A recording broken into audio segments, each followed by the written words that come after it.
Kim Jong Un ने 48 घंटे के अंदर 2 बैलिस्टिक मिसाइलों का परीक्षण कर बता दिया है कि वो अमेरिका के आगे किसी भी हालत में झुकेंगे नहीं। डोनाल्ड ट्रंप ने हाल ही में कहा था कि वो किम जोंग उन से मुलाकात करेंगे, लेकिन किसी वजह से ऐसा नहीं हो सका और इसी बीच पहले अमेरिका को चेतावनी दी और फिर नॉर्थ कोरिया ने लॉन्च कर दी बैलिस्टिक मिसाइल, और वो भी अमेरिका के इंटरकॉन्टिनेंटल बैलिस्टिक मिसाइल के कामयाब टेस्ट के ठीक एक दिन बाद। मतलब संदेश साफ है कि तुम शेर तो हम सवा शेर। तो सवाल यह है कि आखिर ट्रंप को क्या मैसेज देना चाहते हैं किम जोंग। वैसे अमेरिका तो अमेरिका, किम जोंग के कट्टर दुश्मन देशों दक्षिण कोरिया और जापान तक में खलबली मच गई है और दोनों देशों ने एहतियातन अपने देश में हाई अलर्ट घोषित कर दिया है। नमस्कार, बहुत बहुत स्वागत आप सभी का। आप नवभारत टाइम्स के साथ जुड़ चुके हैं। मैं रविंद्र सिंह आपके साथ और ये वक्त हुआ है सारी दुनिया का। अमेरिका ने भी अब अपने हथियारों का बॉक्स खोल दिया है और एक एक करके घातक न्यूक्लियर मिसाइलें वो बाहर ला रहा है। और इसी सिलसिले में अमेरिकी राष्ट्रपति ट्रंप ने बिना वॉरहेड वाली मिनटमैन 3 इंटरकॉन्टिनेंटल बैलिस्टिक मिसाइल का सफल परीक्षण किया। बिना वॉरहेड वाली anti ballistic intercontinental ballistic missile का मतलब ये कि उसमें परमाणु हथियार नहीं रखा, बिना उस परमाणु हथियार के परमाणु हथियार ले जाने वाली सक्षम इस आईसीबीएम मिसाइल का परीक्षण किया। ट्रंप ने परीक्षण किया, उसके ठीक एक दिन बाद नॉर्थ कोरिया की तरफ से किम जोंग उन ने भी अपनी बैलिस्टिक मिसाइल का परीक्षण कर दिया। जी हां, आपको बता दें कि ट्रंप की तरफ से पिछले दिनों यह चेतावनी दी गई थी, यह जानकारी दी गई थी कि लगातार बार-बार छिप कर उत्तर कोरिया, पाकिस्तान, रूस और चीन परमाणु परीक्षण कर रहे हैं और अमेरिका भी ऐसा करेगा। और अमेरिका ने उसी तर्ज पर अपनी आईसीबीएम का परीक्षण किया। लेकिन यहां किम जोंग ने भी बता दिया अमेरिका को, डोनाल्ड ट्रंप को, कि अगर आप एक कदम चलोगे तो हम 2 कदम चलेंगे। पहले समझते हैं आगे बढ़ने से कि आखिर ये बैलिस्टिक मिसाइल होती क्या है। तो बैलिस्टिक मिसाइल वो मिसाइल होती है जो आसमान के ऊंचे हिस्से जाती है, यानी कि नीचे से लॉन्च होती है और फिर ऊंचे हिस्से तक जाती है, फिर गुरुत्वाकर्षण के साथ यानी ग्रेविटी की ताकत के साथ वो नीचे जोर के साथ आती है और फिर धमाका करती है, अपने टारगेट पर बड़ा नुकसान पहुंचाती है।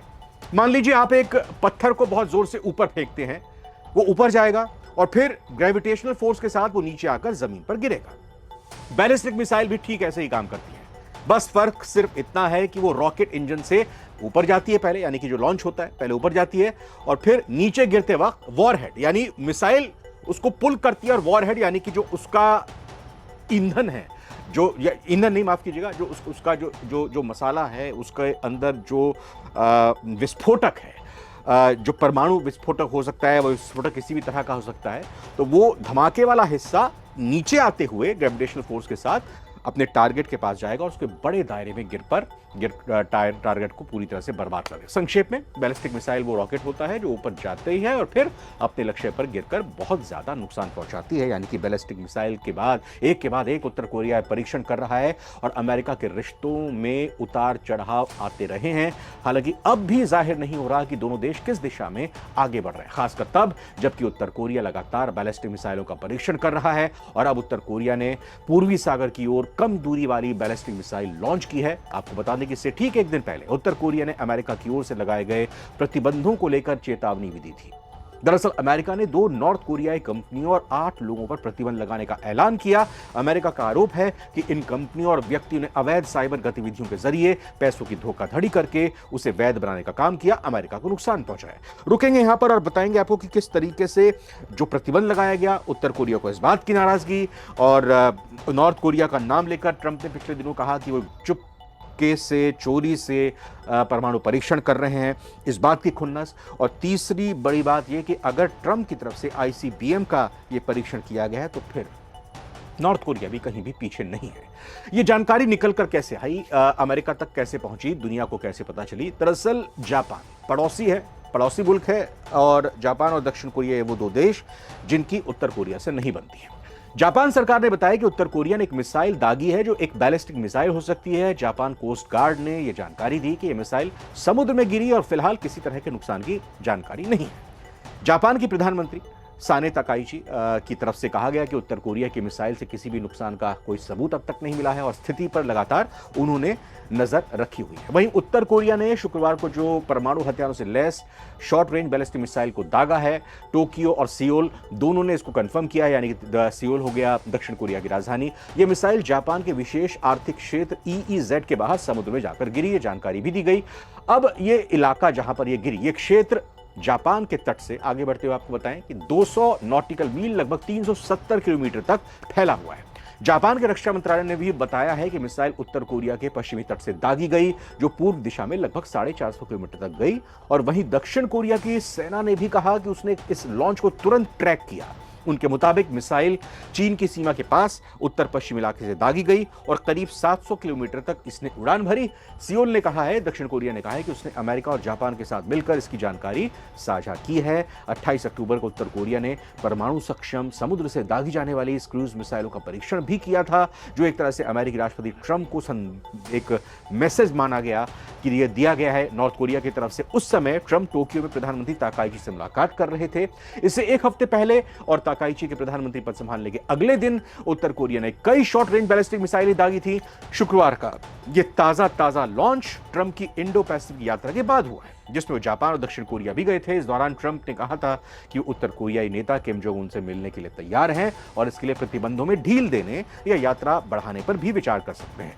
हालांकि यह मुलाकात नहीं हो सकी, लेकिन दक्षिण कोरिया की खुफिया एजेंसी ने इस हफ्ते कहा है कि ट्रंप और किम के बीच एक संभावित शिखर बैठक की संभावना बनी हुई है, जो शायद मार्च के बाद हो सकती है।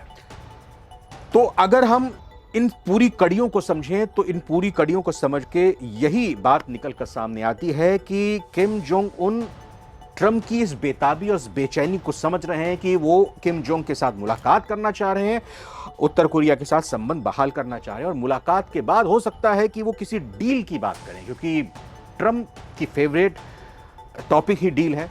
तो इस लिहाज से उत्तर कोरिया बातचीत की मेज पर आने से पहले, बैठने से पहले अपने आप को कहीं कमतर नहीं आंकना चाह रहा है, कम तक नहीं पेश करना चाह रहा। इसी लिहाज से उत्तर कोरिया की कोशिश है कि वो अमेरिका को पूरी तरह से बता दें, जता दें कि हम कितने ताकतवर हैं, हमारे पास कितना बड़ा जखीरा है, हमारे पास कितनी बड़ी टेक्नोलॉजी आ चुकी है। और साथ ही साथ अपने दोनों पड़ोसियों जिनके साथ 36 का आंकड़ा हमेशा से नॉर्थ कोरिया का रहा है, जापान और दक्षिण कोरिया, उन दोनों को भी ये बताने और जताने की कोशिश है कि आप अमेरिका के दम पर मत उछलो, क्योंकि हम अपने दम पर बहुत कुछ कर सकते हैं। आपको बता दें कि उत्तर कोरिया और अमेरिका के बीच कूटनीतिक संबंध को शुरू करने के लिए अमेरिकी राष्ट्रपति लगातार अपनी इच्छा जाहिर कर रहे हैं और ट्रंप ने इससे पहले दक्षिण कोरिया के दौरे के वक्त भी किम जोंग उन से मुलाकात की इच्छा को जाहिर किया था। हालांकि वो मुलाकात नहीं हो पाई, जिसके बाद अमेरिकी राष्ट्रपति की प्रतिक्रिया भी सामने आई।